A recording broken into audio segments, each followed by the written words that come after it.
Hey everybody, how you doing? This is Barry, that Goat Metal Show with the weekly recap. Hope everybody's doing good. Hope everybody's having a fantastic week. Hope everybody's doing okay, man. I may sound a little on the horsey side. Had some band practice yesterday. Just getting through, just working on our set and trying to work on the new song that we've been working on.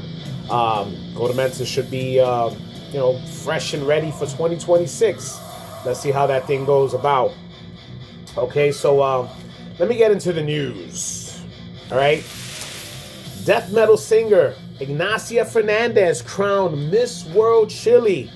Oh, man, Ignacia, she was doing some stuff, man. The 27-year-old model who is also the vocalist and founder of Chilean progressive death metal band Discasis.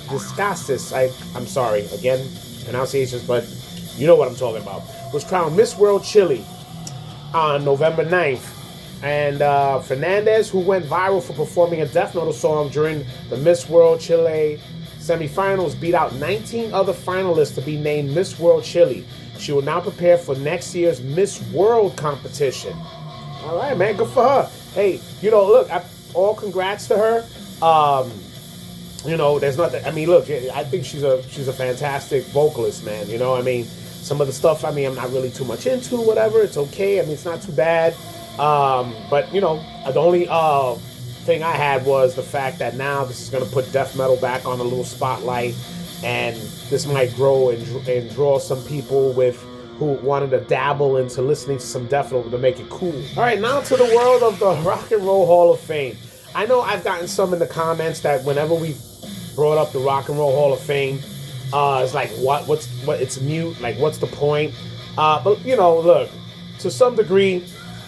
We just have to, talk about some of the stuff that they do, where it's like the total disrespect to some of the bands that should be in there, and some of the corporate bullshit that they do. And I'm actually happy that somebody actually called them out. There's been actually a few people that's called the Rock and Roll Hall of Fame out on some of this stuff. So we got Jack White, who says Death, the Misfits, and Fugicide and Black Flag, bands like that should be in the Rock and Roll Hall of Fame. It says over here the Rock and Roll Hall of Fame has a pretty shitty reputation when it comes to including heavier artists, and that's a problem. And really, any punk artist, death metal artist, or anyone outside the genre, massive names. During the acceptance speech over the weekend, I guess it was last weekend, the White Stripes introduction into the Rock and Roll Hall of Fame, Jack White called out the following list of artists that he really thought should be there. Includes Death, the Misfits, Fugicide, Black Flag. He had other ones in there, which I thought was cool. The Cramps, the Breeders, the Hives, Pavement, Minor Threat. This was stuff there that I thought was, wow, somebody is actually calling a lot of the obscure bands in there that made an impact on music. And I think that's really cool. I'm sure that eventually it's going to start catching wind. All right, so now we go to the great country of Norway.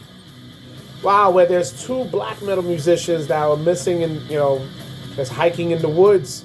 All right, they said that Thorns founder Snorre Rooch and Slagmere guitarist and bassist for Room, General Gripsvanner, I hope I said it right, went out on a hike together when severe weather hit the immediate area on this past Tuesday.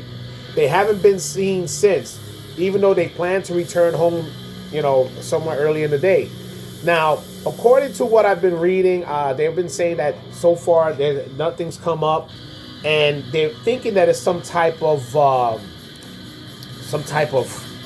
bullshit, that is a prank or something, which would be really fucked up that they went and they put resources to find these dudes, and then they come to find out that it's bullshit. But look, so far there hasn't been nothing, no updates, no nothing. Unless after I record this video, maybe something might pop up later.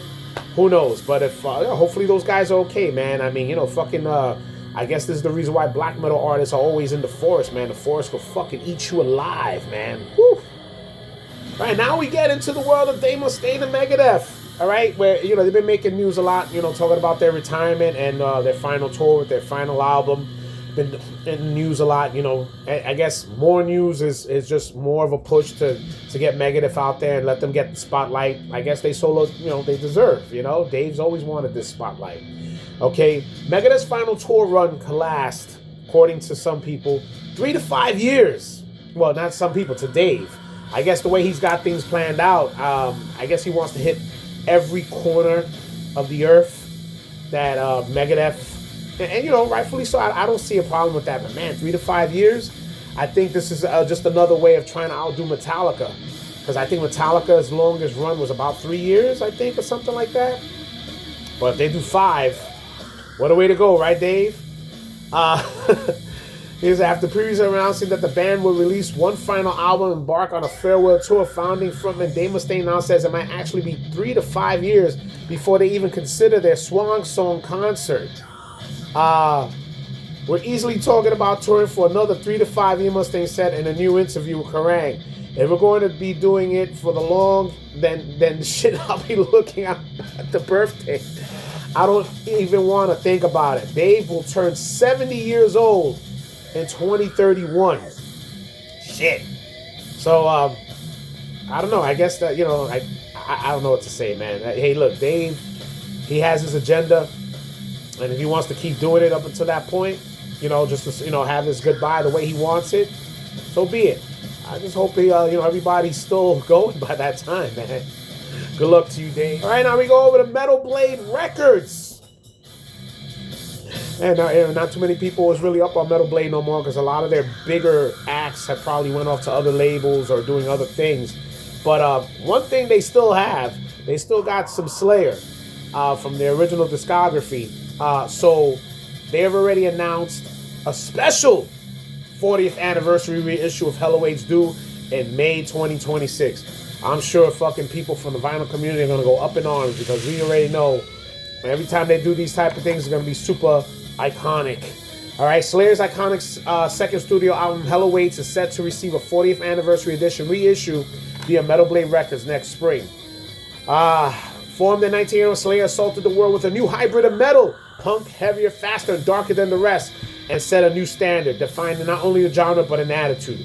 Throughout Slayer's history, the band never faltered, unleashed their extreme and focused aerial assault, and rebutting temptations. Slayer also chose to remain crushing, brutal, steadfast, refusing to cater to the mainstream. So, yeah, it's gonna be something, because, you know, Metal Blade, you know, look, like I said, man, they do have some stuff, but it's not gonna be compared to what they used to have before. So I guess whatever they still got left, hey, you might as well make some bank out of it, I guess, you know. So again, I know this is going to trigger the hell out of those purists in the vinyl community. But you know what? You know, I saw this, and I said, why not, man? I mean, look, it's the 40th anniversary. There's probably going to be some super splattered colored vinyl with all these little excerpts and extras in there. And it's worth buying, man. Fuck it. You know, why not? And it'd be something also for a lot of the people who are new Slayer fans, or who wanted to go back into their discography. They can have something fresh and new for them to look at. It's not always bad, people. Come on, think about it sometimes. You know what I'm saying? Yeah, now, look. Fortunately, I really don't have any Metal Bonchinche this week, guys. Sorry, Trevor. I know you always look forward to the Metal Bonchinche.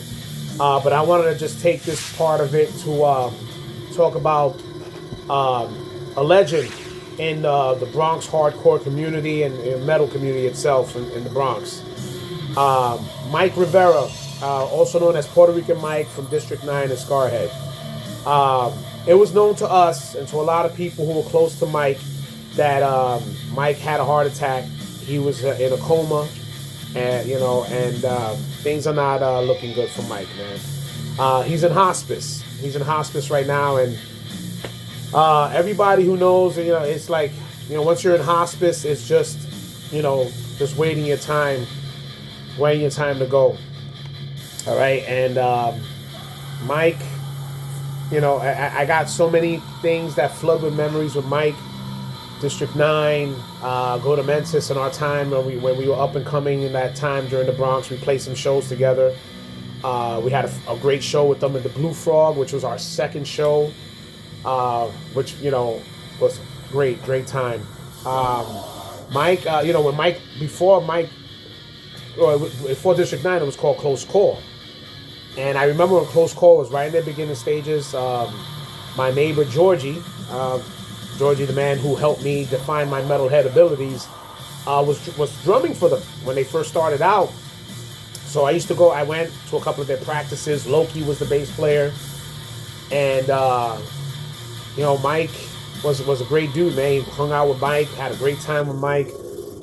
We had a famous time together with me, Mike, and Georgie. Went to go hang out at a block party with the Chingalings Biker Gang. They had a fucking outdoor show. I think Close Call was supposed to play. And some dudes were up there. You know, they were playing some rock or whatever.